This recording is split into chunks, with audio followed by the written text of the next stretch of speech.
Oh, good morning, friends. The worst thing that could happen when making a podcast and editing a podcast happened. And that is that I had an entire episode ready for you guys, and I don't know what happened. It glitched. My program won't open it. It recognizes that there's a file there, but long story short, we have to do it all over again.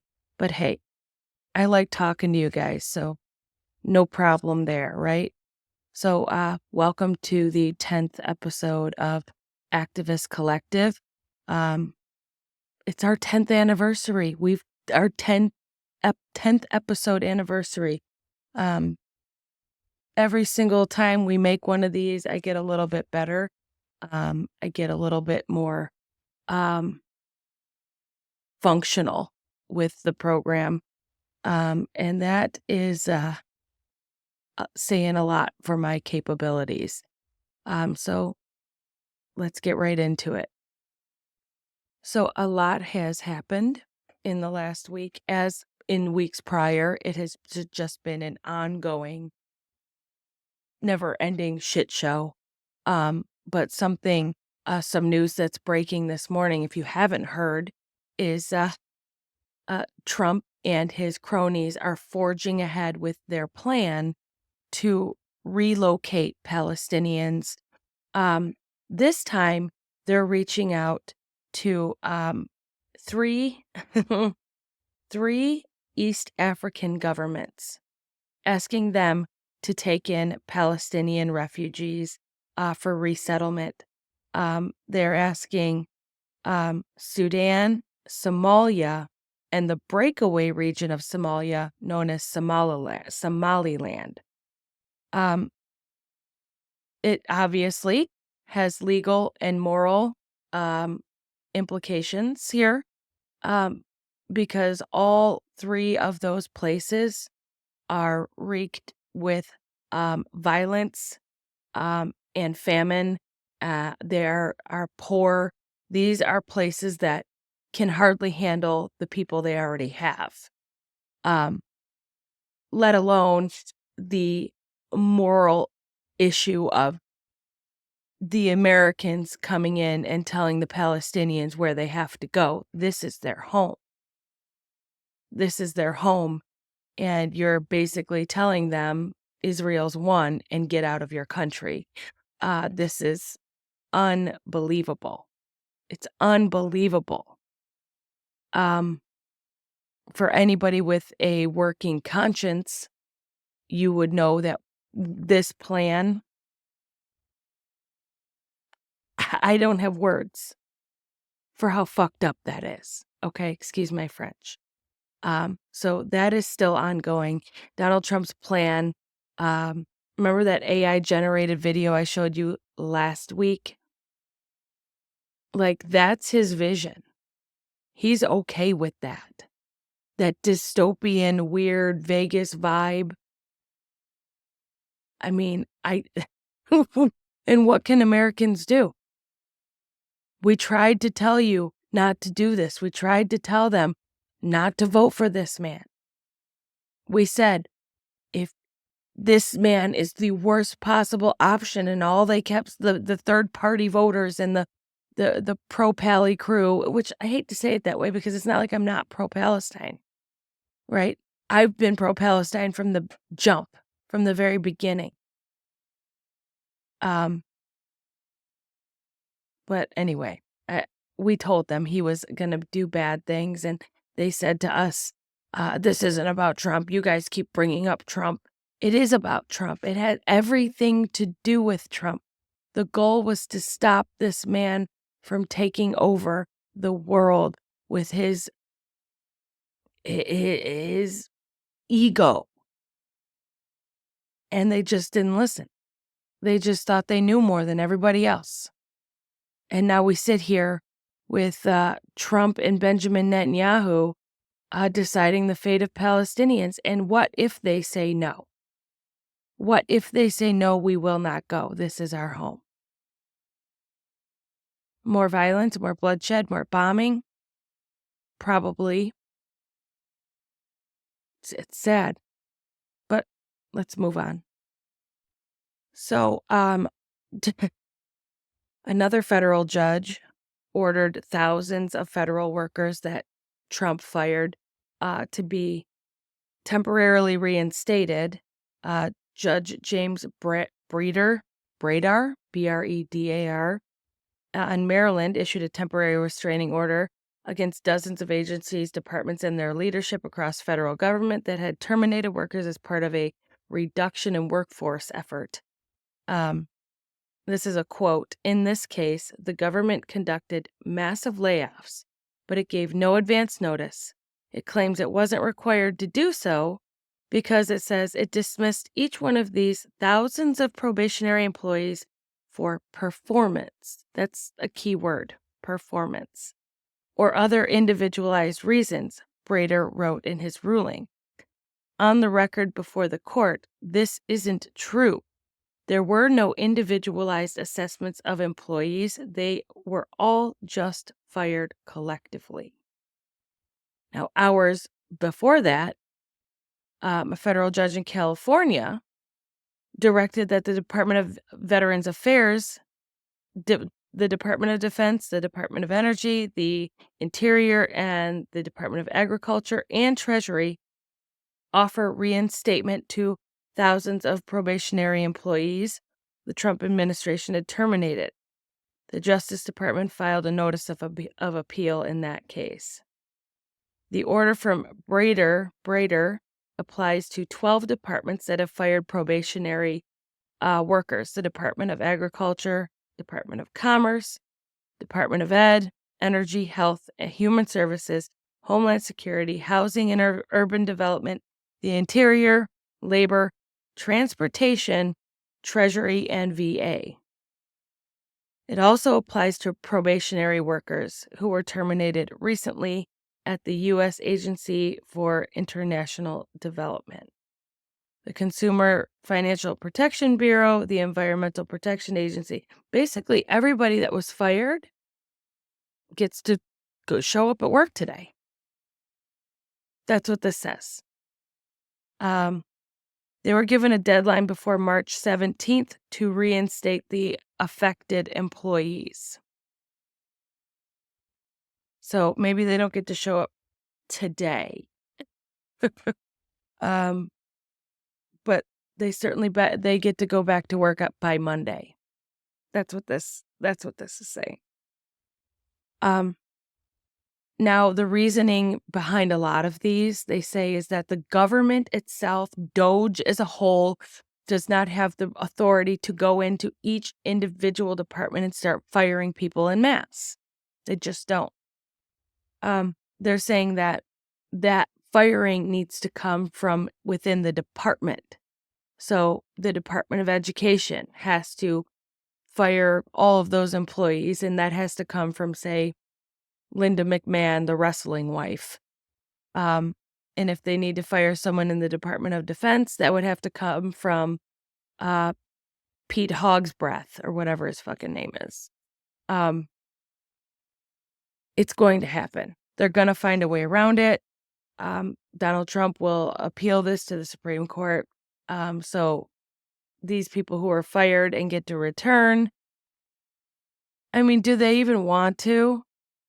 Do they even want to go back and work under these conditions? I don't know. The people that go back are going to be scrutinized heavily. They're going to be tested. Their loyalty is going to be tested. They're already, if you're Kristi Noem, you're giving polygraphs to people. I mean, from what I've heard, and I have connections in places, I've heard personally that they are questioning people's loyalty to Donald Trump straight up. Are you loyal to Trump? Are you loyal to this administration? And if you don't say yes straight up, you can't say, I'm loyal to the country I work for. No, you got to say you're loyal to that man or you're out. It's fucked up. It's frightening.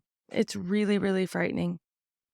But we'll see how long this lasts. I'll be watching it like a hawk to see what happens because I'm very curious what the courts are going to do. The only saving grace for this country are the courts right now. We've got 2 elections coming up on April 1st in Florida, one coming up in New York. Now, I believe we have one in Texas since one of the Democratic representatives passed away shortly after the State of the Union address. And we have a Supreme Court case pending in Wisconsin, or a Supreme Court election in Wisconsin coming up on April 1st. A lot of changes will happen around that time, and I'm hoping for the better. I'm hoping the people in Florida see what's truly happening and pull their heads out of their ass and go vote and vote for the Democrats to rein in some normalcy and bring our government back to a level playing field. Anyway, let's move on. ProPublica just released an article moments ago titled "Parents Sue Trump Administration for Allegedly Sabotaging the Education Department's Civil Rights Division." Class action lawsuit claims that decimating the agency's Office of Civil Rights will leave it unable to address issues of discrimination in school, violating the Equal Protection Clause of the Fifth Amendment. Yeah, it does. I'm really glad to see people are standing up and pushing back against all of this ridiculous horse shit. So this article says that the complaint comes 3 days after the Education Department notified 1,300 employees, including their staff of 7 of the 12 regional civil rights offices. The complaint filed on Friday argues that the OCR abdicated its responsibility to enforce civil rights protections. So they're suing Linda McMahon and the Trump administration, and the people suing, they just say 2 parents, but it's jointly with the 2 parents and the Council of Parent Attorneys and Advocates, who are a national disability rights group. Good on them. Good on them. More of that, please. We need to see more of that. And speaking of education, did you all see Linda McMahon on Fox News? They asked her a question about what programs would be protected or saved, and she said IDEA. And when she was asked what IDEA meant, she said, "Well, I don't know. I've only been here 5 days or some shit." She called it a program.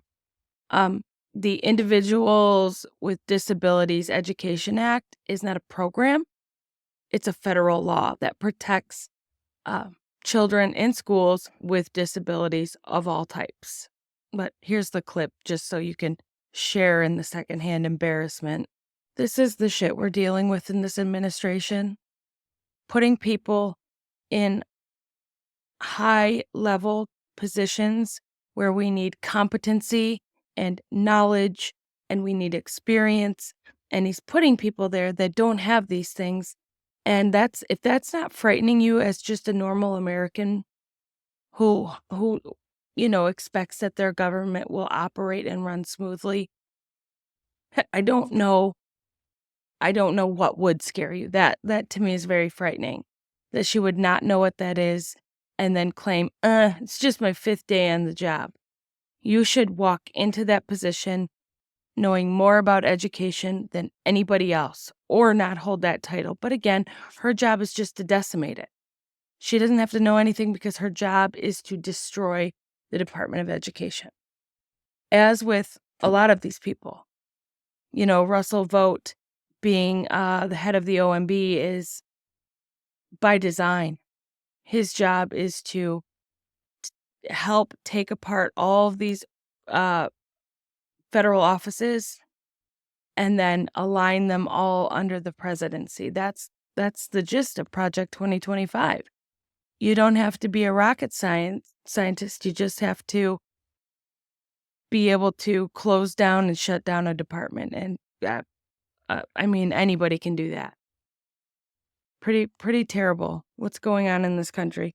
If you haven't noticed, I'm sick. I'm extremely exhausted. It's been a very long week. and I'm not the only one who's exhausted. Everyone in my house is exhausted. My kids, my kid has got a lot of work, a lot of extracurriculars. It's been up late. It's been a lot. So that's why my voice is a little more raspy, and I'm a little less animated. So I'm sorry if that turns you off, but let's move on. So last month, the shit stain administration sent out a memo to every school, every college in the country and said, if you don't get rid of your DEI programs, you lose all federal funding. And now 50 colleges are under investigation for possibly not adhering to this new rule of we're going to force you to be fucking racist is what it is. I'm going to force you to be racist. So the memo basically said that American schools could lose federal funding if they don't get rid of their race-based preferences in admissions or scholarships. Students must be assessed according to merit and accomplishment, not prejudiced by the color of their skin.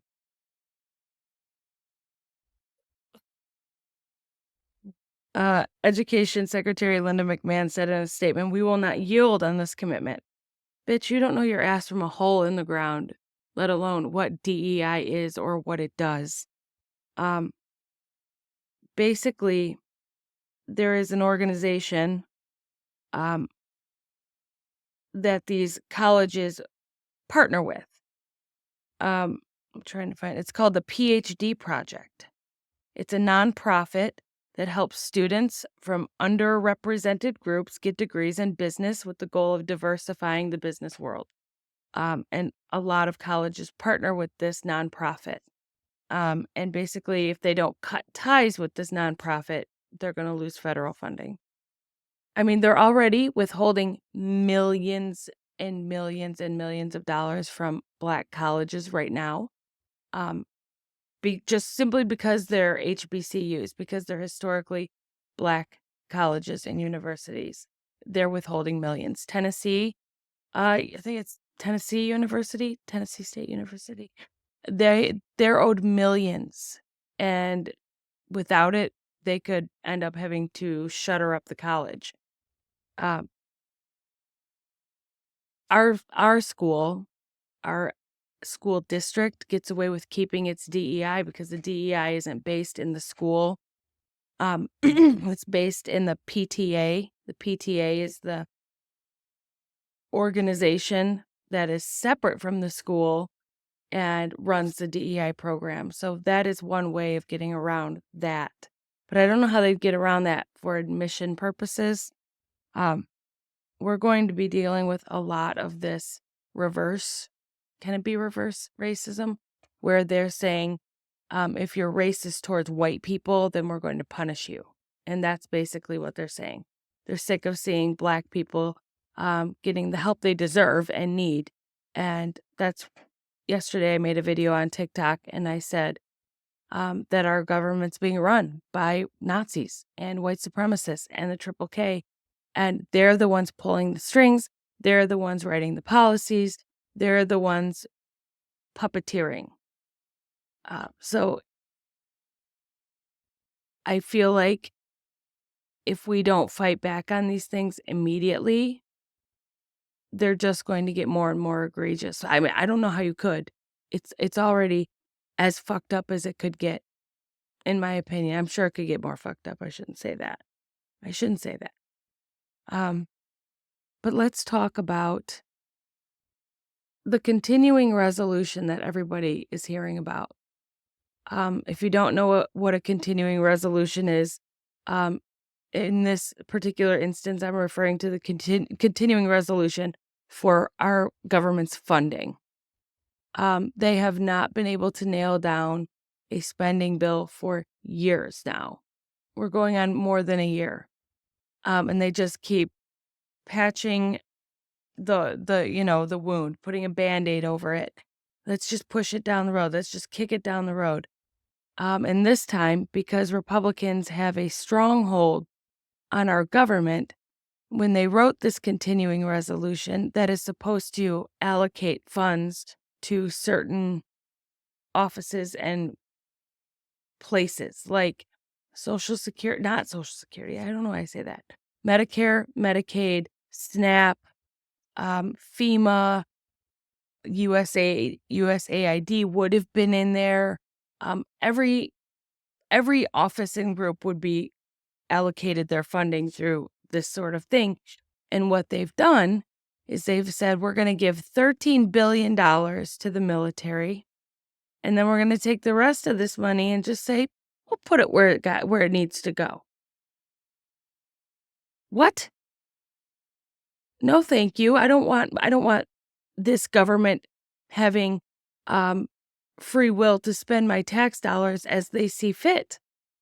And right now it passed in the House because they have more Republicans than Democrats. But when it gets to the Senate, Republicans don't have 60 senators, which would have been, what they need to pass it without Democrats' help.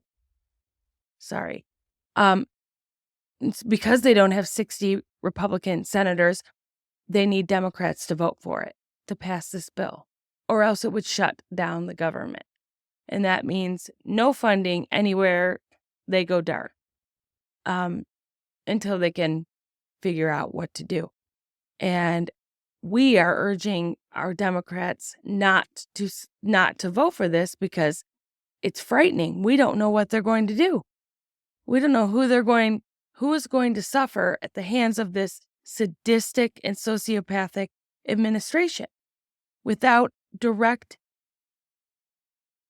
funding, without it being said, this amount of money goes here to protect the people who have this, or so on and so forth.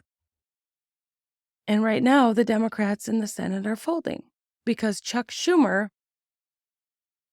who just the day earlier was standing strong and banging his fist on the desk, we're not going to waver, we're not going to vote for this, the next day. The very next day, he was like, well, maybe we should, because if we shut down the government, it gives Trump all this power. What power does he not have already? Do you know what I mean? What is he not doing that you expect he would do? This man is doing everything he wants to do, with or without the government in operation. And they just keep bending and bending and folding.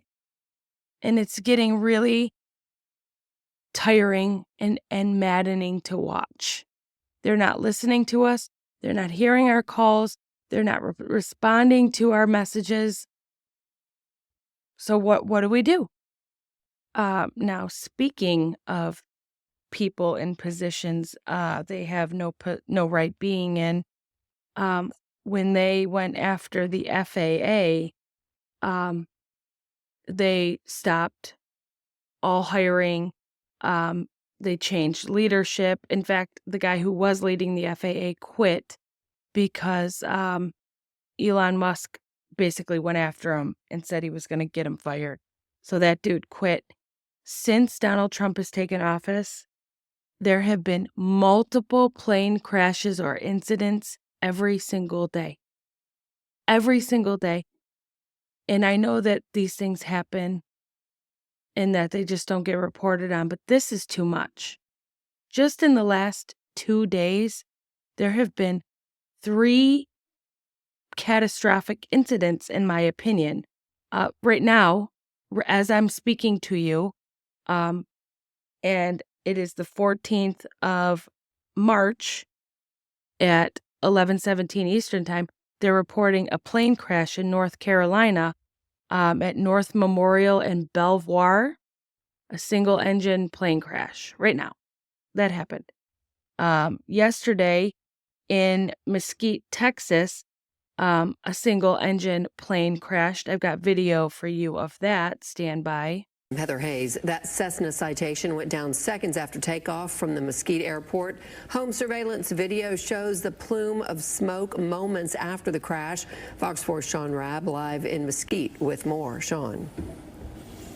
Hey, good evening to you. We are about 150 yards from the crash site. Behind us, just over those treetops there, rooftops, houses.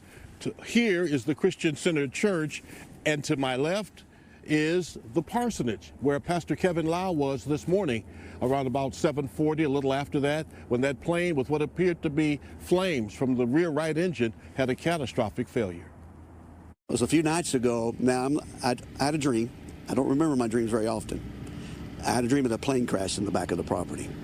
And when this happened, that's the first thing I thought of, was it was a plane. I knew it was. I was hoping it wasn't. What Pastor Kevin Lau was hoping wasn't, was a Cessna Citation business jet crashing at what looks like on video full speed into the wooded area along North Mesquite Creek. We're only about 100 to 150 yards away from the wood line. And when I looked out, the flame... Now, that's not counting all of the things that happened in January, in February, yesterday, an American Airlines Boeing 757 took off from, I think it was Denver. They felt engine vibrations, had to return, and by the time they got to the ground, the engines were on fire. I've got a picture of that. Those people were standing on the wing while the plane was on fire. I don't want to play into any fears that, things are worse now than they were last year as far as aviation is concerned. Because I don't believe that I ever watched that sort of news or looked for that sort of thing. So it could very well be the same number of incidents, but everything that I've looked up shows that this is not the type of thing that is, consistent. You're not going to get consistent crash numbers in January of 2024 and 2025. It's so sporadic. But I will say this, more crashes tend to happen in the January, February months. So I'll be keeping my ass on the ground in those months, that's for sure. Just be careful, friends, wherever you decide to go, what you decide to do. If you can drive, maybe that's a good option for now, knowing that Trump administration picks are in charge of your safety, and that's frightening. It's scary enough. No, thank you. So, off of the topic of airplanes, and let's talk about this pink triangle with the slash through it that Trump posted on Truth Social. This was the illustration for an opinion piece by a man named Jeremy Hunt. This is Jeremy Hunt. Jeremy Hunt is a West Point graduate, served in our military, was deployed to Ukraine in 2016, but he is a far-right conservative, super manly type of guy, loves Trump, all that, right? He doesn't seem to fit the, normal appearance of what a MAGA looks like, but he still espouses the same hateful rhetoric and beliefs. The opinion piece was about military recruitment ads, the difference between Biden's and Trump and apparently, they don't like that it showed that you could be gay and still be a badass in the military. That's what that article was about. It doesn't, I'm not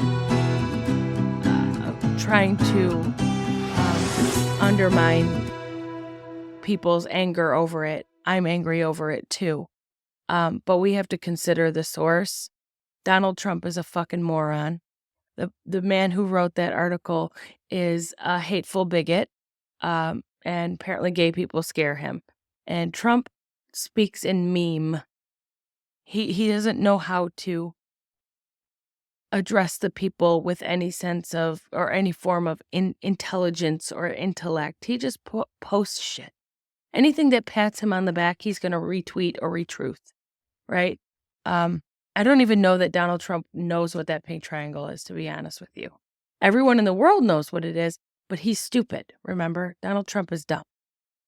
He's fucking dumb. We have to brace ourselves for the impact of this administration and what it's going to do to the destitute American people. The gushing of our tax dollars from the lower and middle class up to the pockets of the wealthy is happening right now. They are draining us of anything we have left. And so the American people in the lower 99 have to start hoarding what little we have. And so we're going to see prices increase, especially for travel. You're going to see prices increase for things that are necessities, and we have to brace ourselves for that. It's just going to happen. And this all stems from just a hateful group of Nazis in the White House. And it's as fucked up as it is, I don't see anybody doing anything about it. I just don't. You know, I spent a lot of time reading up on the civil rights era and how they did what they did, the bus boycotts, and things were so well planned. They were laid out and planned. People were taught how to take someone spitting in their face without reacting out of violence. They would, sitting at the counters, they had to be prepped for, like they would pour hot coffee on them to prepare them for what it would feel like when they do this to you, when you go and do these sit-ins. And these people prepared for a long time to make change. And the American people today are weak and privileged, and I can't see them doing this. I don't see them going out and doing it. Do I see the younger generation being able to do it? Sure, I do. But it's not just up to them. It's up to all of us to take part in things like this. And I'm just ready, just waiting for the group to say this is what we're doing. I'm just waiting for them to, I am one person. I am one person. I can try to get you guys organized to do this, but I don't have the resources that some of these bigger organizations have, like the ACLU. You know what I mean? That's who I tend to lean back on and thinking this is the group that would do that. This is the group that would be able to send out a mass email and say, this is what we're doing. If you want to be a part of it, come along. And I guess I don't know if they're waiting for things to get worse. I don't know how they could get worse, but I think we're at a point here, we're at a stalemate where we're just going to watch shit go down. We're going to watch it happen. If we spend, the entirety of his reign screaming and doing nothing, it's all for nothing. But that's how I feel. The American people gave up their democracy. They handed it over. Now, again, I have to preface that by saying, yes, I believe that there was fraud in this election, and I can say that here. I believe that Elon Musk had something to do with it. I believe that his Starlink had something to do with it. I believe that Russia had something to do with it, and I believe they're all in on it. I do. I believe they're all in on it. That said, there were still 70 million people who said, here you go. You do this because we didn't like all that equality going on. As frightening as it is, it's shown a lot of Americans what's been going on. A lot of people have woken up, and the collective is starting to look up. They're starting to look up. So, friends, I'm going to go hit the couch and rest my eyes because as I said, I'm not feeling well. I'm sorry that this podcast took so long, and I'm sorry it's not longer, but everything that could go wrong with this week's podcast went wrong. So I will leave you with this. So we have this continuing resolution vote that is supposed to be up right now or soon. in the Senate. So last night we went through the vote, and Dems, for the most part, held the line. Obviously, we don't have the numbers that we need on the House side. So right now, what we need you to do is we need you to apply pressure to the Senate. Listen, we need to tell the Senate Democrats that it's time for them to show up and show out for the people. Now, what does it mean? If they hold the line, then the federal government may shut down. And I know that there are those that are concerned and saying things like, well, if the government shuts down, then they're going to blame the Democrats. They blame the Democrats for everything. Right now, the stock market is crashing, and guess what? They want to try to blame Joe Biden. They're going to blame us for everything that goes wrong in their life because they refuse to connect with reality. But the reality is that we have somebody that is driving our country into the ground in every single way possible, while at the same time deciding that he's going to sell Teslas on the White House lawn, while everybody else, or I guess he was selling and buying. Not really sure what all he was doing, but he was definitely promoting, which our ethics rules don't allow us to do, but that's a whole other story. So if the government shuts down, then one of my questions is, are they allowed to still fire people? In my opinion, if we're shut down, you can't be fired. And what does that mean? It does mean that people will not be paid, but it does mean that they will get their back pay. So hopefully we can stop some of the bleeding. We just saw that the Department of Education laid off 50% of their workforce. So I don't really understand why anybody would say, oh, we got to take the high road. Listen, he is decimating the federal government. And you're talking about whether or not we're going to keep the doors open. He literally is shutting down departments anyway. But here are the things that we're going to lose. So if your specific district had a member that went out and got community projects for some of these nonprofit organizations, as well as some of their governmental agencies, then those things, they go away. Why? So that Elon Musk and Donald Trump can have more latitude than they're supposed to be. A continuing resolution is literally supposed to be like, oh, this is just to carry me over. It is not supposed to be us completely skipping the appropriations process. And this is the only time that the Democrats in the Senate can actually say, hey, we're going to filibuster. We're going to raise that threshold to 60 votes, right? It's the only time. If they actually go through the appropriations process, then it's only a 50-vote majority. And that way, we know exactly line by line where monies are supposed to go. In addition to that, this is really our only leverage because they're going to enter into reconciliation here shortly. And when they enter into reconciliation, that is where they are going to try to do the things such as get rid of Medicaid, Medicare, and Social Security. So this is a matter of leverage. Right now, this is our only chance to negotiate. We don't have a filibuster on the House side. So what I need y'all to do is I need y'all calling them Democrats, because I know Republicans going to do what Republicans do. But I need y'all calling those Democrats and saying, listen, there is no reason for you to acquiesce. There is no reason for you to decide that you are going to stand with somebody that you told us was a dictator, with somebody that you told us was a threat. So anything that you do by just rolling over is giving him more of that power. So listen, the power belongs to the people. So please, please, please get on those phones, make those calls, and make your voices heard. Because they want to tell us stuff like, oh, well, you know, we may lose the next election.